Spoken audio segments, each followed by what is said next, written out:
Hello बच्चों, welcome to Universal Physics Institute. तो आज हम जेईई एडवांस 2022 के अंदर पेपर फर्स्ट का फर्स्ट क्वेश्चन जो ग्रेविटेशनल चैप्टर से रिलेटेड है को सॉल्व करेंगे। तो आपकी स्क्रीन पे आपको क्वेश्चन दिखाई दे रहा होगा। वीडियो को पॉज करके एक बार क्वेश्चन को अच्छे से देख लीजिए, और अगर आपने अभी तक चैनल को सब्सक्राइब नहीं किया है तो सब्सक्राइब टू यूपीआई। तो सबसे पहले हम देखेंगे कि क्वेश्चन में गिवन डेटा क्या क्या है। तो देखो, अपने को दो स्टार दिए हुए हैं, एक स्टार ए है और दूसरा स्टार बी है। दोनों की रेडियस सेम है, इसका मतलब दोनों का वॉल्यूम भी सेम है, बट दोनों के मास डिफरेंस है, इस वजह से इसकी डेंसिटी भी क्या होगी, डिफरेंट होगी। इसका मास ए है, एम ए है, और इसका मास एम बी है, और इनमें रिलेशन क्या है, m b is equal to 2ma, और इसकी डेंसिटी क्या है, रो बी, और इसकी डेंसिटी क्या हो जाएगी, रो ए। ये अपने को गिवन डेटा है। साथ ही साथ इन्होंने क्या बोल रखा है कि जो स्टार ए है उससे क्या हो रहा है, मास का डिफेक्ट हो रहा है। और मास का कितना डिफेक्ट होगा कि जो स्टार ए है उसकी रेडियस कहाँ तक कम हो जाएगी, उसकी रेडियस r/2 तक कम हो जाती है। तो मान लीजिए कि r/2 तक कम हुई और इसका मास कितना रह गया, m डैश रह गया। तो कितना मास का लॉस हुआ अपने वो निकालेंगे, और वो मास कहाँ चला जाता है। तो देखो, अपने पास दूसरा स्टार अपना कौन सा था, स्टार बी था। तो वो सारा का सारा मास कहाँ जाता है, इस स्टार बी पे आ जाता है। ठीक है, तो जिसकी वजह से इसकी भी रेडियस चेंज हो जाती है और मास भी बदल जाएगा। तो अब अपने को क्या करना है कि इस जो स्टार बी है इसकी रेडियस और मास दोनों को निकालना पड़ेगा अपने को। इसकी यहाँ तक रेडियस आर थी स्टार्टिंग में, इनिशियल कंडीशन में, और फाइनल में क्या हो जाती है, इसकी आर एफ कोई एनी1 हो जाती है। तो अभी क्वेश्चन ये बोल रहा है कि जब ये फाइनल कंडीशन हो जाती है, स्टार ए से कुछ मास डिफेक्ट होके कहाँ चला जाता है, स्टार बी पे चला जाता है, तो इनकी जो एक्सकेप वेलोसिटी है उनका रेशो क्या हो जाएगा, v b upon v a is equal to root of 10n upon 15 की पावर 1/3। और उन्होंने क्या पूछा है अपने से, यहाँ पे n की वैल्यू पूछी है कि n की वैल्यू क्या होगी। तो अपन क्या करेंगे, जब अपने पास ये फाइनल कंडीशन आ जाती है, इस फाइनल कंडीशन में स्टार ए और स्टार बी की क्या निकाल लेते हैं, एस्केप वेलोसिटी निकाल लेंगे, और बाद में उनका रेशो लेके इससे कंपेरिजन करवा के n की वैल्यू फाइंड आउट कर लेंगे। ठीक है, तो इसके लिए अपने को पहले पता क्या होना चाहिए, अपने को क्या पता होना चाहिए, वी नो दैट, हम क्या जानते हैं, अपने को एक्सकेप वेलोसिटी का फॉर्मूला पता होना चाहिए। वी एक्सकेप वेलोसिटी क्या हो जाएगी, v e is equal to 2√2gr।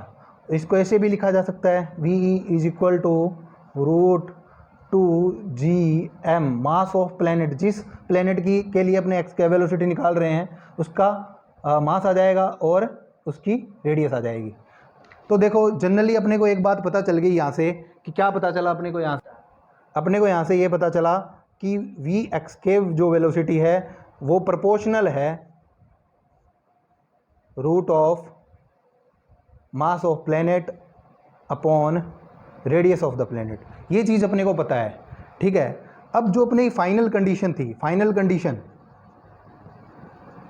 Condition में क्या हो जाता है अपने पास, जो स्टार ए है उसकी रेडियस क्या है अपने पास, r/2 है, मास इसका m डैश रह जाता है, और इस m डैश की अपने को वैल्यू निकालनी है। तो अपने को पता है कि जब स्टार्टिंग की कंडीशन थी तब रो ए क्या था, डेंसिटी क्या होती है, मास अपॉन वॉल्यूम। मास कितना है, m a, स्टार ए के लिए ये सारा केस कर रहे हैं, ये स्टार ए की बात हो रही है। ठीक है, तो मास स्टार ए का जो मास होगा ma अपॉन 4/3 πr³ हो जाएगा। ये स्टार्टिंग कंडीशन है। अब बाद में भी इसकी डेंसिटी चेंज तो होगी नहीं, इसकी डेंसिटी भी क्या है, रो ए है। तो दोबारा रो ए क्या लिखेंगे, इसके लिए m डैश, वॉल्यूम चेंज होगा, v डैश कितना हो जाएगा, m डैश अपॉन 4/3 πr/2 का क्यूब। तो यहाँ से इक्वेशन 1 ये इसको नाम दे दो, और इक्वेशन 2 इसको नाम दे दो। इक्वेशन 1 और 2 का कंपेरिजन करके अपन क्या निकाल सकते हैं, m डैश की वैल्यू निकाल देंगे, और m डैश की वैल्यू क्या आ जाएगी, ma अपॉन 8 आ जाएगी। तो ये तो मास इसका बचा। तो मास का लॉस कितना हुआ, डिफेक्ट मास कितना हुआ, तो डिफेक्ट मास मैं मान लेता हूँ m डबल डैश इतना मास का लॉस हुआ, ये मास कहाँ चला गया, ये जो स्टार बी था उस पर चला जाएगा। तो ध्यान से देखें, तो एम डैश क्या हो जाएगा, स्टार्टिंग का मास क्या था, एम ए था, बाद में कितना बचा, एम ए बाई 8 बचा। तो अगर मैं स्टार्टिंग में से जो बचा है उसका मास माइनस कर दूंगा तो डिफेक्ट मास आ जाएगा अपने पास। तो डिफेक्ट मास कितना हो जाएगा, 7/8 एम ए। ये अपने पास क्या आ गया, डिफेक्ट मास आ गया। ठीक है, अब इसके बाद हम बात करेंगे, अब हम बात करेंगे स्टार बी के लिए। स्टार बी की बात करेंगे। स्टार बी के लिए अब अपने पास क्या है, टोटल मास, एम बी का फाइनल मास कितना होगा, एम डबल डैश जो ए से डिफेक्ट होके यहाँ पे आया है, ठीक है, या ए से जितना मास लॉस हुआ था वो किस पे चला गया, बी पे चला गया। तो m double dash plus m b का जो स्टार्टिंग में मास था इनिशियल कंडीशन में, ठीक है, इसको मैं एम बी आई बोल देता हूँ, इनिशियल कंडीशन का मास, जो अपने को पता है कि m b is equal to कितना था, 2ma था, ये गिवन डेटा में से लिखा अपनों ने। तो एम बी फाइनल क्या हो जाएगा अपने पास, एम डबल डैश की वैल्यू अपन लिख सकते हैं 7/8 ma प्लस 2ma, यहाँ से लिख लेंगे एम बी की वैल्यू। तो यहाँ से एम बी फाइनल जो वैल्यू आएगी वो कितनी आ जाएगी, इसको सॉल्व करेंगे तो आ जाएगी 7 + 8/8 सॉरी 7 + 16/8 इंटू एम ए। और यहाँ से सॉल्व करेंगे तो एम बी फाइनल अपने पास क्या आ जाएगा, 23/8 एम ए।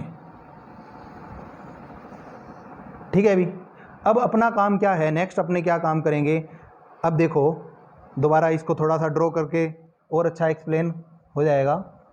ये अपने पास स्टार बी था जिसकी रेडियस आर थी, ठीक है। अब जो डिफेक्ट मास आया वो मान लेते हैं, इसको मैं थोड़ा सा अलग अलग कलर दे रहा हूँ, ये डिफेक्ट मास है अभी यहाँ पे, ये डिफेक्ट मास है। और इस मास की डेंसिटी कितनी है, रो ए है, क्योंकि ये स्टार ए से टूट के आया हुआ मास है। इसकी डेंसिटी कितनी होगी, रो ए है, इसकी डेंसिटी कितनी है अभी, रो ए है, और इसकी डेंसिटी रो बी है।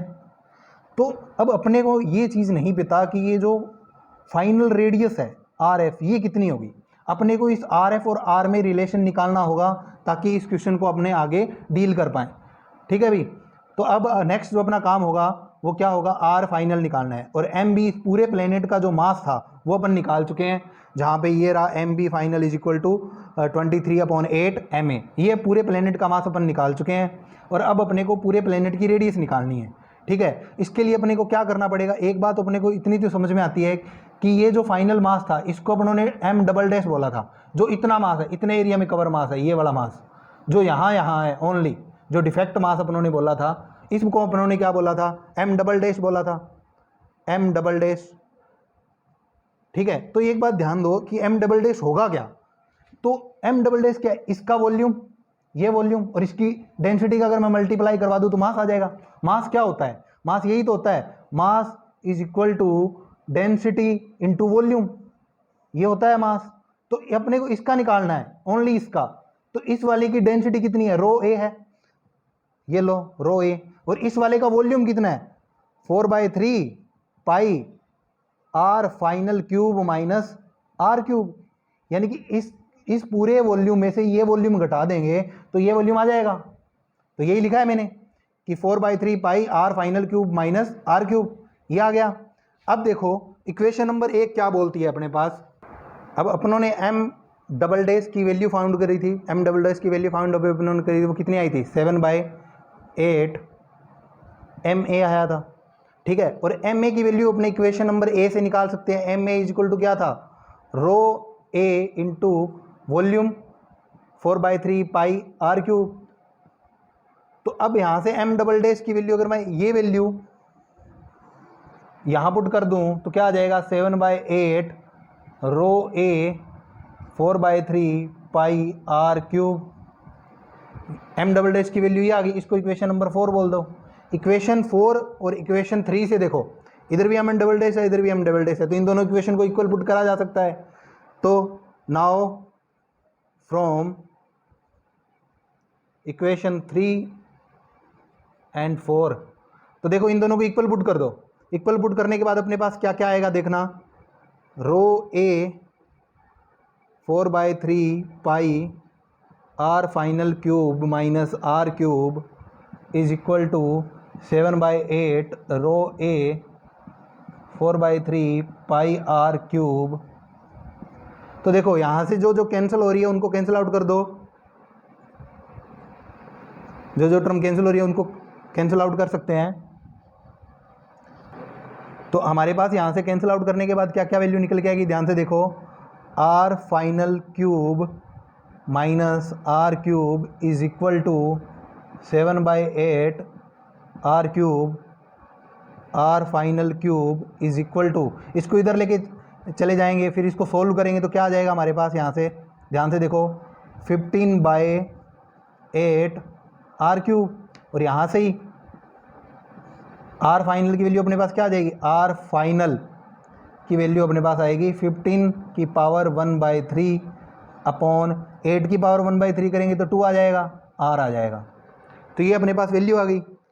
अब इन सभी जो इक्वेशन अपने पास फाइनल रिजल्ट आया, मास की वैल्यू एंड रेडियस, दोनों प्लेनेट स्टार ए और स्टार बी के लिए, दोनों के लिए अपने को एक बार छोटे रूप में लिख लेते हैं, फिर इनका एस्केप वेलोसिटी निकालेंगे। स्टार ए के लिए जो मास है वो क्या आया था अपने पास, अब फाइनल, ये फाइनल कंडीशन है अभी, m dash is equal to ma/8 आया था। इसकी रेडियस क्या आई थी, इसको मैं r डैश बोल देता हूँ, r/2 आई थी, ठीक है। और स्टार बी के लिए क्या आया था, ध्यान से देखना, स्टार बी के लिए अपने पास क्या क्या वैल्यू निकल के आई थी, mb फाइनल क्या आया था 23/8 ma, और r फाइनल क्या आया था 15 की पावर 1/3 2 r, यह आया था अपने पास वैल्यू। अब अपन जानते हैं vb अपॉन va करेंगे, तो ध्यान से देखो vb के लिए देखना, मास अपॉन रेडियस था, root of mass upon radius, तो देखो इसका मास ये रहा अपॉन इसकी रेडियस ये रही 23/8 ma अपॉन rf की वैल्यू ये है 15 की पावर 1/3 अपॉन 2